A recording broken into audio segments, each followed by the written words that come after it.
Can we talk about money, honestly? Not budgets, not investing, not retirement, just that feeling. You know the one. When life throws you one unexpected expense, and suddenly your whole month feels different. Maybe it was your car, maybe your washing machine, maybe your child needed something for school, maybe the rent increased, maybe the grocery bill was higher than usual. The amount doesn't really matter. The feeling does. That quiet voice that whispers, please, not this month. If you've ever felt that, this story is for you. I'd like you to meet Sarah. Sarah isn't one woman, she's millions of women. She works hard, she tries to be responsible, she pays what needs to be paid, she puts other people first. She tells herself she'll think about her future when life becomes a little easier. Sound familiar?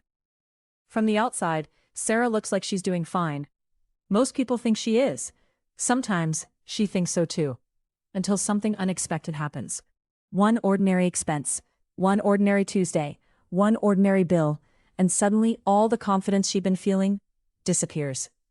She sits quietly at the kitchen table, looking at the number on her phone. Not because she can't eventually pay it, because she's wondering, why do I still feel one problem away from falling behind? When Sarah asked me that question, I thought I already knew the answer. I assumed she needed more money. But then, I met Emma. Emma's life looked completely different. Different home, different job, different circumstances. Yet somehow, she seemed calmer. Money didn't seem to control her emotions the way it controlled Sarah's. That didn't make sense. How could two women, living completely different lives, carry completely different levels of financial peace? So I decided to investigate, and what I discovered changed the way I think about money forever. Before we go any further, I want you to answer one question. Not for me, for yourself. When you think about money, what's the first emotion that comes to mind? Peace, stress, hope, fear, curiosity? Whatever your answer is, keep it in your mind, because by the end of this story, I hope that feeling begins to change. The next time I met Sarah, we didn't start with spreadsheets. We didn't talk about budgets. We didn't even talk about investing. Instead, I asked her to tell me the story of an ordinary month. Not her best month, not her worst month. Just a normal month. She smiled. Nothing interesting really happens. I smiled back. That's exactly what I'm hoping to hear. Because financial futures are rarely shaped by extraordinary moments. They're shaped by ordinary ones. So together, we walked through her months. The rent or mortgage, the groceries, the electricity bill, fuel, school expenses, insurance, a birthday gift, a takeaway after a long week, a coffee with a friend. There wasn't one purchase that made either of us say, well, there's the problem. There was no expensive shopping spree, no reckless spending, no dramatic mistake. Just a woman living her life, doing her best, like millions of other women. Imagine your own month for a moment. Could you point to one single purchase that's responsible for all your financial stress? Probably not, because that's rarely how it works. Money usually doesn't disappear through one big decision. It quietly leaves, through dozens of ordinary ones. Sarah said something interesting. I've always tried to be responsible, and she had. Whenever she could, she put a little money aside. It wasn't a fortune. Sometimes it was a little, sometimes a bit more. But saving made her feel like she was doing the right thing. And she was. Having savings meant an unexpected bill didn't become a crisis. That mattered. But then I asked her a question she had never considered. What is that money doing while it's waiting for you? She frowned. What do you mean? I mean, is it only protecting your future, or is it also helping to build it? For a moment, the room was quiet. Not because Sarah didn't know the answer, because nobody had ever asked her the question. A few days later, I met Emma. Emma also believed in saving. She also wanted security. But after she had enough set aside for emergencies, she gave the rest of her money a second purpose. She asked it to grow. Not with huge amounts, not with risky decisions, not because she was an expert, simply because she understood something that Sarah hadn't discovered yet. Money can do more than wait, it can work. And when it starts working, time quietly becomes your partner. At first, the difference between Sarah and Emma was almost impossible to notice. After 1 month, nothing looked different. After 6 months, still very little. Even after a year, most people wouldn't have spotted it. And that's exactly why so many women underestimate the power of small, consistent decisions. Because the biggest changes in life rarely happen overnight. They happen so gradually that you don't notice them until you look back. A child grows, A tree grows, your confidence grows, and wealth, when given enough time, grows in much the same way, quietly, patiently, without asking for attention. That was the first discovery. The goal wasn't simply to save money. The goal was to give every euro a purpose. Some money protects today, some money quietly builds tomorrow. And the women who understand the difference begin to think about money in a completely different way. One rich girl, truth to note, every dollar you earn has a destination. The question is, do you choose it, or does life choose it for you? I thought we'd uncovered the answer. We hadn't, because the next discovery had nothing to do with saving or investing. It had everything to do with something almost all of us experience without even noticing. A little more income, a little more spending, a little more comfort. It felt harmless, but over the years, it quietly became one of the biggest reasons Sarah never felt like she was getting ahead. And once she saw it, she couldn't unsee it. The first discovery changed the way Sarah looked at her savings, but it still didn't answer the biggest question. Why did she never feel like she was getting ahead? So we kept looking, not at one big decision, because that's where financial habits quietly hide. A few weeks later, Sarah called me. "I've had some good news," she said. "I've just received a pay rise." I congratulated her. She deserved it. She had worked incredibly hard. Then I asked a question that completely changed the conversation. "What will this pay rise do for your future?" There was a pause. Then Sarah laughed. "I haven't thought about that yet." Instead, she was already imagining something else, replacing her phone, taking a slightly better holiday, eating out a little more often. Nothing extravagant. Nothing irresponsible. Just a slightly more comfortable life. Think back to the last time your income increased. Maybe it wasn't a promotion. Maybe it was a tax refund, a bonus, a successful month in your business, a new client, extra overtime. What happened to that money?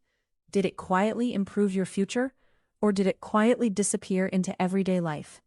There isn't a right or wrong answer, only awareness. Sarah wasn't doing anything unusual. In fact, she was doing exactly what most of us naturally do. As our income grows, our lifestyle gently grows with it.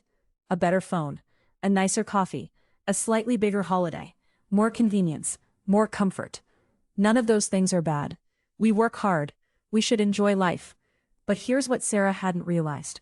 Every improvement she made to today's life left a little less available for tomorrow's. It happened so gradually, she never noticed. Emma enjoyed her pay rises too. She celebrated. She treated herself. But before she changed her lifestyle, she changed one number. The amount she invested every month. Sometimes by only a little. Sometimes by more. She called it, paying tomorrow before upgrading today. I loved that phrase, because it wasn't about denying herself happiness. It was about making sure her future grew alongside her present. That was the second discovery. The goal wasn't to stop enjoying life. The goal was to stop allowing every increase in income to become an increase in spending. Because if every extra euro immediately leaves your account, your financial life never really changes. Only your lifestyle does. Then something else caught my attention. Not a big purchase. Not a luxury holiday.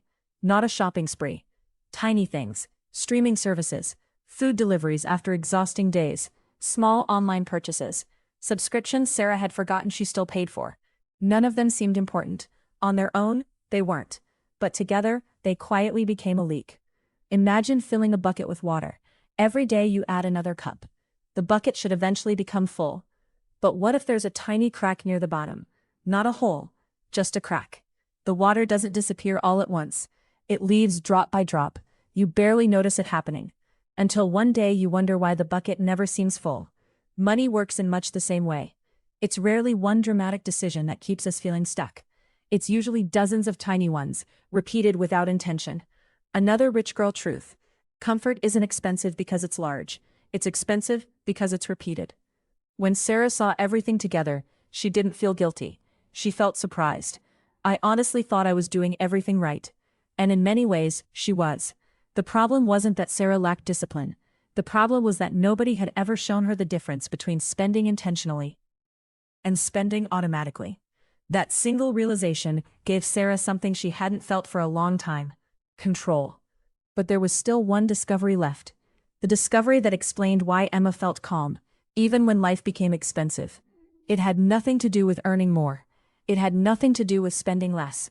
It had everything to do with one decision, made on one ordinary payday, and repeated month after month without fail. That simple habit quietly changed Emma's future, and it would soon change Sarah's too. Sarah didn't leave that conversation with a bigger salary. She didn't discover a secret investment, and she certainly didn't become financially free overnight. What changed was the way she thought about money. She stopped believing financial peace would arrive someday. She realized it was something she could start building today. One decision, one month, one habit at a time. Looking back, the mystery was never really about money. It was about the quiet habits shaping her future without her noticing. She discovered that every euro needs a purpose, that earning more doesn't automatically create security, and that her future deserved to come first, not whatever happened to be left over. Yes, another rich girl truth. A better financial future isn't built by earning more. It's built by making better decisions more consistently. But here's what I hope you'll remember. This was never really Sarah's story. It was about every woman who's ever wondered, am I doing enough? If you saw yourself anywhere in today's story, please know this. You're not behind. You're not bad with money. Most of us were never taught how to build a financial system. But that can change starting today. So don't try to change everything.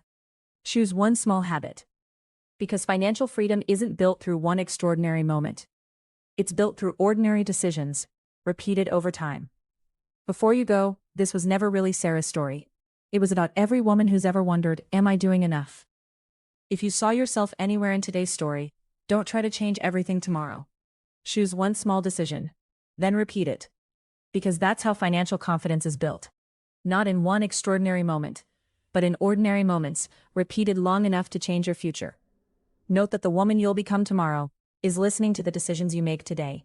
Until next time, remember this. Peace with money isn't something you find. It's something you build.